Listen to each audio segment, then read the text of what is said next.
Sungguh biadab, iblis ini tega memukuli Nabi Adam saat Nabi Adam baru saja diciptakan. Dikisahkan, dahulu pada saat penciptaan Nabi Adam alaihissalam, para malaikat banyak yang tak setuju dengan adanya penciptaan manusia sebagai khalifah di bumi. Namun, Allah Maha Mengetahui, malaikat yang merasa lebih tahu dari Nabi Adam, lalu ditantang untuk menyebutkan nama benda-benda yang ada di langit dan bumi.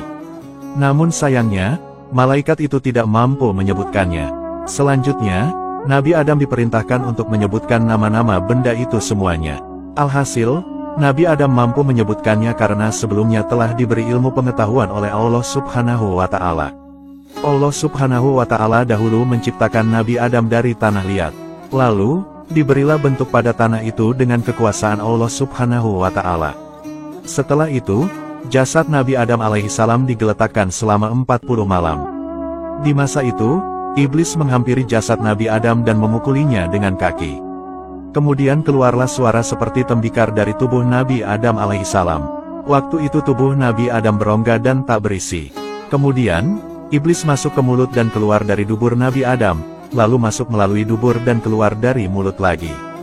Iblis kemudian berkata kepada para malaikat, "Janganlah kalian takut kepada makhluk ini, karena sesungguhnya Tuhan kalian maha perkasa, sedangkan makhluk ini berongga. Jika aku dapat menguasainya, niscaya dia benar-benar akan kubinasakan." Kemudian, tibalah saat peniupan roh Nabi Adam alaihissalam.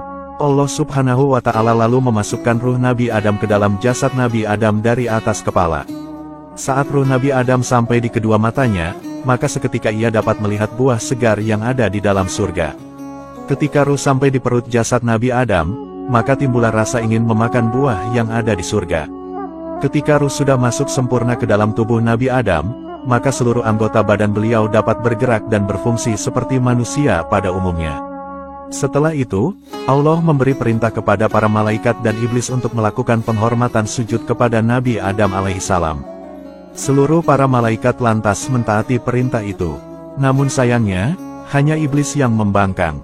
Iblis menolak perintah itu karena dia beranggapan bahwa dirinya lebih baik dari Nabi Adam.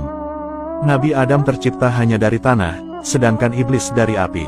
Pembangkangan iblis lantas membuat Allah Subhanahu wa Ta'ala murka. Alhasil, iblis lantas mendapat laknat dari Allah dan diusir dari surga. Keputusan ini tentu membuat iblis marah. Sebab, gara-gara Nabi Adam kini iblis harus terusir dari surga. Nabi Adam lantas Allah tempatkan di dalam surga yang indah dan penuh kenikmatan. Keseharian Nabi Adam di surga memakan waktu yang cukup lama. Hal ini lantas menyebabkan Nabi Adam bersedih karena merasa sangat kesepian. Allah Subhanahu wa Ta'ala lantas mengetahui tentang kondisi Nabi Adam yang kesepian. Kemudian, Allah Subhanahu wa Ta'ala menciptakan seorang wanita yang akan mendampingi Nabi Adam alaihissalam.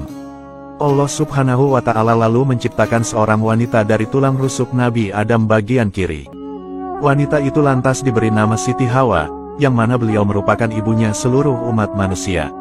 Kemudian, dihadirkanlah sosok Siti Hawa di dekat Nabi Adam alaihissalam. Ketika Nabi Adam pertama kalinya melihat Hawa, maka hatinya begitu bahagia dan senang sekali. Nabi Adam dan Hawa lantas menikah dan sama-sama menjalin ikatan hidup yang harmonis.